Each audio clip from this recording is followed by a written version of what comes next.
nchini.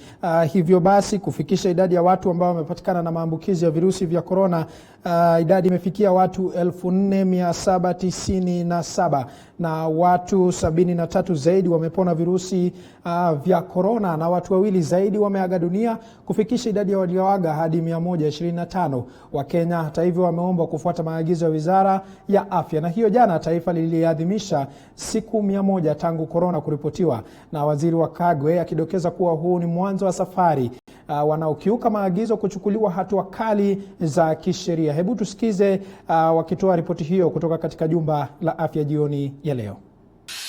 With regard to our current COVID-19 numbers, today we have recorded 59 positive cases from a sample of 2,354 samples tested within the last 24 hours. This therefore brings to total our number of positive cases in the country to 4,797 cases, out of a total number of samples tested so far being 142,366. All the 59 positive cases are Kenyans, with 47 of them male and 12 of them female. The youngest is a 7-year-old and the oldest is 67. With regard to distribution across the counties, we have Nairobi taking the large share at 28, Mombasa at 21, Kilifi at 3, Kiambu at 2, Machakos 2, Kisumu, Bungoma, Uasin Gishu all have 1 case each.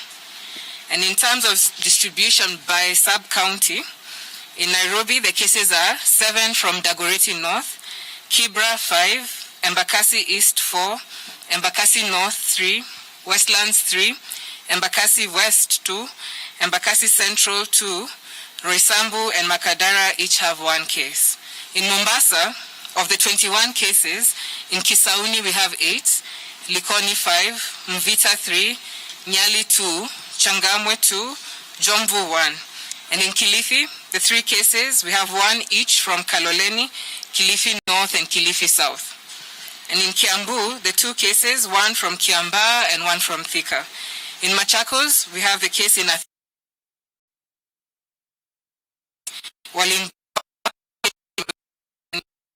cases from Tabo. We are delighted to inform you today that we've discharged 73 more patients from our various hospitals, and this brings the total number of recoveries to 1,680. And we continue to express and share gratitude with our healthcare workers for this commendable work. Unfortunately, however, we have lost 2 other patients from the disease, bringing our total fatalities to 125. And our deep felt condolences and prayers go out to those who have lost their loved ones. And finally, we would like to reiterate on one issue concerning the cross-border truck drivers. We are still experiencing a huge pileup of trucks at our borders, particularly in Busia.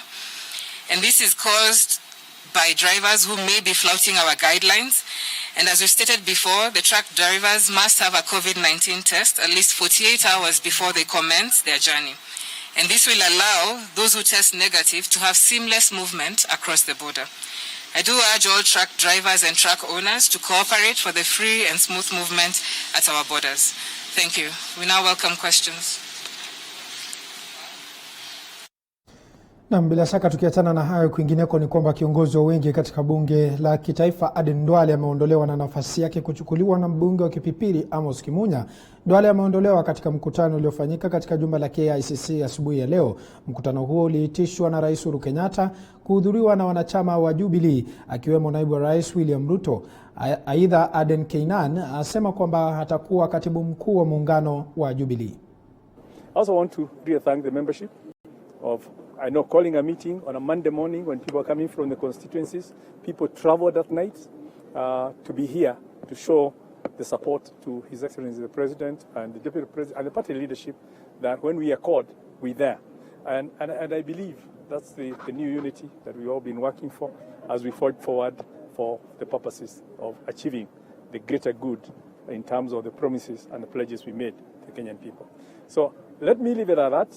Our formal statement obviously will be coming, but as of now, I just want to really thank His Excellency the President for the confidence he's shown in myself and in my brother here as we take on, has joined the rest of the team of Honorable Angwe, Honorable MAHAKAMA, and Jimmy Angweni in spearheading the National Assembly and the other team within the Senate as we achieve Jubilee agenda. Ile imemfanya wana members yani wabunge waseme hawana imani, mimi sielewi, lakini hiyo ni fikra ya kila member hapa, kwa hivyo hiyo tuiwache. Aden ndugu yetu amefanya kazi nzuri. Mimi ningependa nishukuru Mheshimiwa Rais kwa kutupatia kazi, pia kwa wanachama kwa kutupatia kazi, na kazi yetu ni kudhibitisha na kuhakikisha ya kwamba ile lengo ama maono ya chama cha Jubilee inaendelea kutimizwa, inaendelea katika bunge ama nje ya bunge, inaendelea kufanya kazi. Ya pili, Rais alisema kwa muda akona agenda ile inaitwa yani kutimiza the big four agenda, kutimiza ile principles ya handshake ambayo imeleta yeye na Mheshimiwa Prime Minister Raila pamoja. Kwa hivyo yetu ni kuangalia mbele, na siasa unajua kila wakati huwa inabadilika. Leo hii ni wewe, kesho ni mwingine, hivyo ndio siasa. Na bila shaka mtazamaji, taarifa hiyo ni mojawapo ya taarifa ambayo tunaendelea kuandalia hapa katika chumba chetu cha habari. Tukiachana na hayo, kwingineko ni kwamba Wizara ya Elimu imeweka mikakati ya kutengeneza barakoa milioni 22 kwa shule kufikia mwezi Agosti kabla ya kufunguliwa kwa shule mwezi Septemba. Akizungumza baada ya kuzuru kampuni ya Rivatex mjini Eldoret, Waziri Magoha alidokeza kuwa serikali itajizatiti kuona kuwa wanafunzi wote wamekingwa kutokana na maambukizi ya maradhi ya korona. Haya yakijiri, afisa mtendaji wa Rivatex Thomas Kipkurgat alipongeza hatua ya serikali kuipa fursa kampuni hiyo kutengeneza barakoa hizo. Kampuni hiyo inapania kutengeneza barakoa 8,000 kila siku. The general concept is that there are several government agencies which include Rivatex and NYS and perhaps the factory in Kitui that should be able to do the 22 million masks. And what we want as a government is that the mask that is produced should be able to cover the nose and mouth and should not be harmful to our children. So we have toured the facilities here this morning. We have held discussions with the Rivatex, and these consultations are ongoing. Once we fully agree on the prototype, then we shall get the pricing. We are also still debating as to whether to test all the teachers that are going to go back to schools before they go back to schools. But otherwise, we are on track. And the major bottleneck that we had with regards to opening schools is to be sure that there is transition, and more specifically, transition in the CBC class, which means grade 4 to grade 5. But I want to dare say that the numbers look obnoxious and very high. As a physician, I want to tell you that pregnancies don't show before they are over 3 months. And if we are talking about the time this started, the majority of the pregnancies have not shown. Those who are saying they are pregnant, did the children go to them, or how did they know? So we are interrogating that actively, not forgetting that I'm a physician, using the medical council and other areas, and we shall give a pronouncement. But even though it is a challenge, I think the figures are completely outrageous, and they should be treated with the contempt that they deserve. Naam, tukiachana na hayo, kwingineko ni kwamba wakazi wa eneo la Jomvu, kaunti ya Mombasa, wameanza ukarabati wa barabara ambayo imekuwa kero kwa usafiri wa eneo hilo. Wakiongozwa na Renson Thoya, mwakilishi wadi wa eneo hilo, amesema kuwa njia nyingi katika mji wa Mombasa zinahitaji kupewa kipaumbele, kwani wakazi huzitumia katika shughuli zao za kila siku. Thoya amewapongeza wakazi hao kwa kuungana na kurekebisha barabara katika maeneo yao. Hii inajiri baada ya wakazi hao kuililia serikali kwa muda mrefu, ila hilo lilikosa kutekelezwa. Tumechukua jukumu hilo, tunasema hizi barabara zote ambazo ni feeder road tutazikarabati, tuziweke maram, na tuhakikishe kwamba siku za usoni, inshallah Mwenyezi Mungu akipenda, tukipata pesa za kutosha, tuzi upgrade to Cabro standard. Hivi sasa tumehakikisha tumetenga lori karibu 10 ambaye tumepata tayari tumeanza kumwaga vile mnaona hapa nyuma yetu, ili tutengeneze barabara ianze kupitika. Tumeungana na tumeamua tutaweza kutengeneza hii barabara kwa usaidizi wetu, ili tukaweze kupata, ili sababu sisi ndio tunaitumia, tutangangana na tutaitengeza, ili hata viongozi wetu wenye hawapatikani kwa saa hii wajue sisi umoja wetu, na kupitia usaidizi wa Mheshimiwa Toya na wakaaji wa Aldina tutaweza kupitia nguvu za Mwenyezi Mungu. Tukivuka hadi katika maeneo ya Pwani, ni kwamba wazee wa kaya katika eneo la Pwani wamejitokeza kukashifu uamuzi wa serikali wa kuanzisha ujenzi wa bandari kavu. Kulingana na wazee hao, uhamasisho huo utapelekea maelfu ya watu kupoteza kazi zao na hivyo basi kuathiri pakubwa uchumi wa eneo hilo. Ikatengenezwe dry port Naivasha, haya imeshafanyika hivyo, alafu pia sheria nyingine inatoka hapo ya kwamba uchukuzi wa hizo makontena ambazo utatoka Kilindini utapitia na SGR kwenda huko, ni kuua mambo mengi sana. Bandari ni rasilimali ya watu wa Pwani, na si rasilimali ya watu wa Pwani kupewa na mtu mwingine, rasilimali ya watu wa Pwani kupewa na Mwenyezi Mungu. Maana Mwenyezi Mungu alichagua watu wa Pwani wawe na bahari. Kwa hivyo kuiondoa, kuipeleka Naivasha kwanza ni jambo ambalo ni kupinga matakwa ya Mwenyezi Mungu. Na kwingineko ni kwamba wakulima wa kahawa katika kaunti ya Kiambu wamelalamikia biashara duni ya kahawa. Baadhi yao wameng'oa mikahawa kuashiria kuchoshwa na ukulima huo. Wakulima hao aidha wamelaumu viongozi wa mashirika ya kahawa eneo hilo kwa kupanga njama ya kukandamiza kilimo chao. Aidha wanaitaka serikali kutathmini hatua ya kuwapa watu binafsi leseni ya kuuza kahawa badala ya uuzaji wa zao hilo kuwa chini ya mashirika.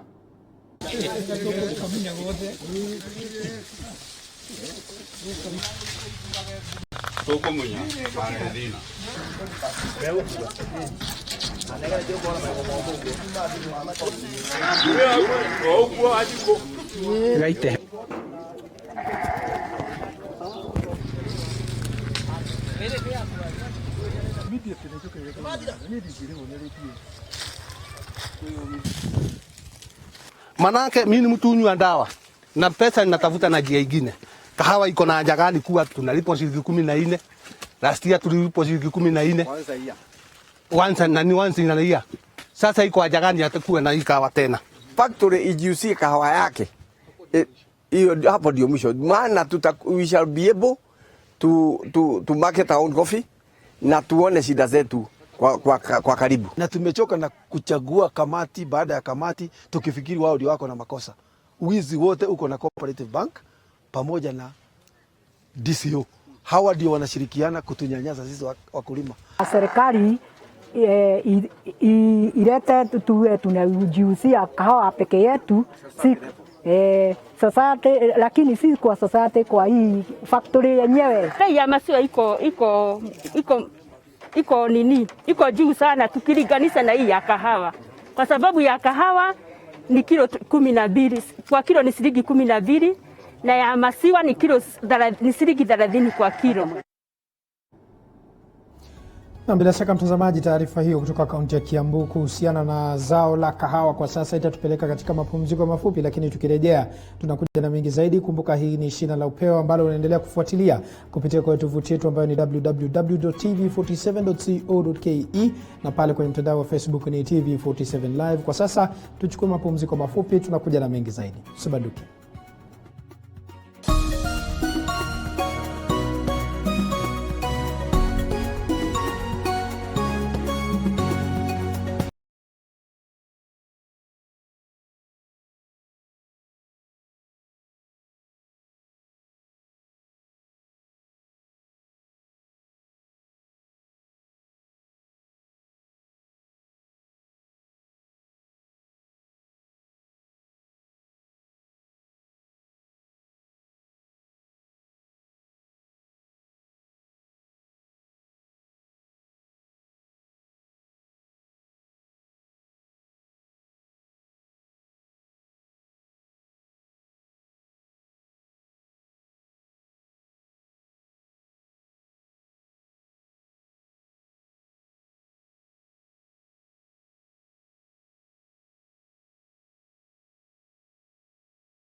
Naam, karibu tena mpenzi mtazamaji kwenye awamu nyingine ya Shina la Upeo. Kwingineko ni kwamba ni afueni kwa aliyekuwa mbunge wa Karachuonyo James REGE baada ya mahakama ya Homa Bay kubadilisha uamuzi wake wa hapo awali wa kutoa agizo la kukamatwa kwake wiki iliyopita.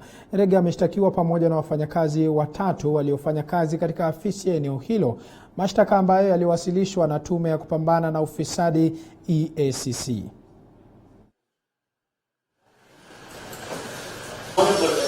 James REGE does not respect the law, does not respect the orders of the court, does not respect the police when they summon. And this is not, and I will be pleading with the court to give us 30 days to come before the court for purposes of taking his plea. Bond terms. When I've read the record and seen that the cash bill, that he has children, he has a wife, and he's the breadwinner of his house.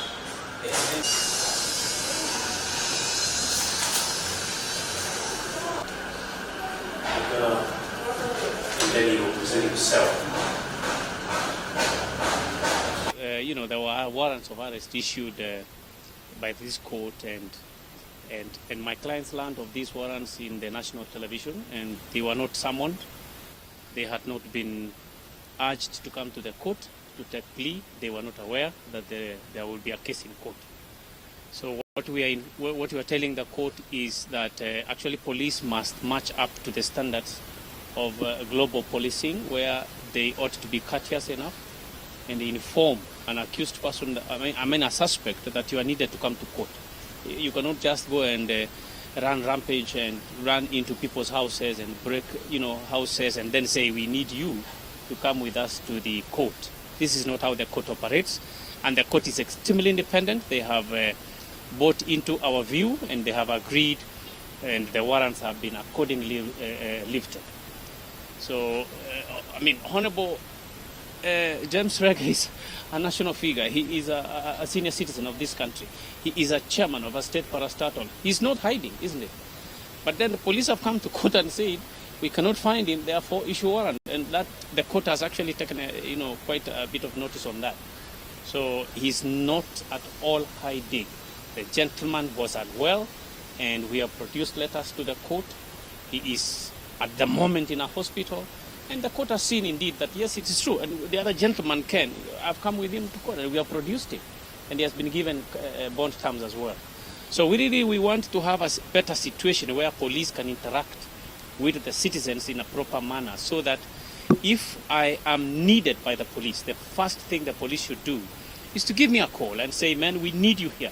Then if I don't come, at least you can say, you tried. And that was the really issue here before the court.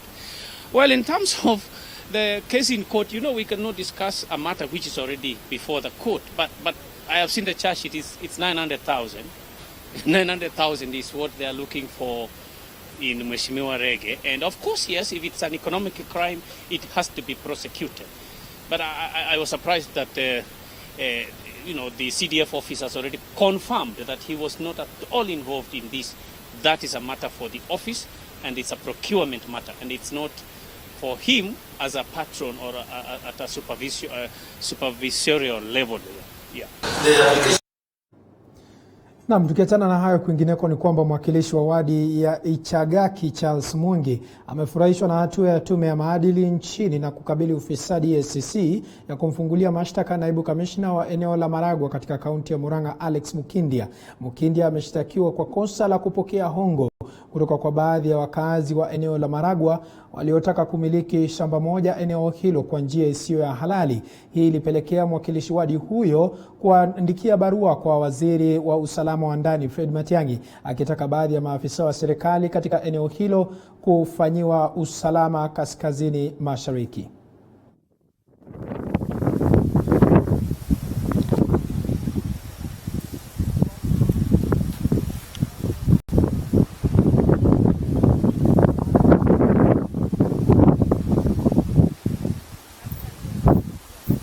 Mimi mwenyewe nikamwelezea kwamba kuna changaa inauzwa pahali. Yeye mwenyewe alikuja akanieleza kama nitaenda kuzungumza hiyo maneno mara nyingine atatafuta watu waje waseme ya kwamba mimi mmoja wa kupika changaa. Na hii ni tabia ambayo imeendelea hapa na watu wamewekwa baridi. Na bila shaka mtazamaji, katika taarifa hiyo ni uchunguzi ambao unastahili kuendeshwa kama jinsi barua hiyo ilivyoandikiwa yule waziri wa masuala ya usalama wa ndani Daktari Fred Matiang'i. Tukiachana na hayo, kwingineko ni kwamba maeneo ya kaskazini ya nchi yako katika hatari kubwa ya mashambulizi ya kundi la kigaidi la Al-Shabaab. Kamishna wa ukanda wa kaskazini mashariki Nicodemus Ndala amewashinikiza wakazi kuwa macho na kutoa ripoti zozote zitakazosaidia maafisa wa usalama kudhibiti mashambulizi ya wanamgambo wa Al-Shabaab katika maeneo hayo. Wangejitokeza watoe ujumbe kwa serikali, ambao wengine ni NPRs, kwa polisi, kwa machifu na kwa kila mtu ambaye anaweza husika, ndio iwezekane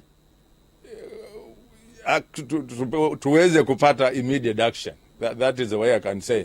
Otherwise, without information hatutafanya vile inatakikana kufanyika. Wao walipeana ujumbe, na nafikiri tangu nikuja hapa, hiyo ni kama wimbo nimekuwa nikiimba kwa wenzetu polisi, hata machifu wangu na watu wote wa administration. Mtu akipeana ujumbe wowote, hiyo ni siri. You don't talk about your source of information. Nimewaeleza hiyo na nafikiria tumekubaliana.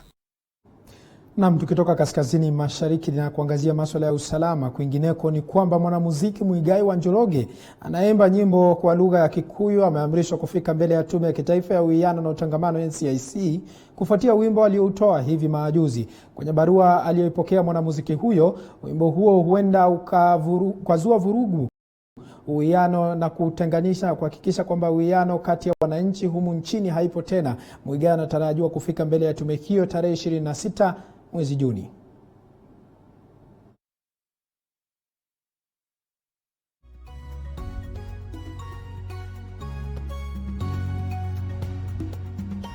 Bila shaka taarifa hiyo Muigai wa Njoroge kwa sasa tunatia kikomo kwenye kipindi cha Shina la Upeo, ambapo tumekuwa tukipeperushia matangazo haya moja kwa moja kutoka hapa katika jiji la Nairobi. Mimi ni mtangazaji wako Paul Kirobi. Sina la ziada na kutakia jioni njema. Tunazidi kukutayarishia taarifa kemkem kuhusiana na masuala ya siasa na mengineyo. Usiende mbali, tegea TV 47.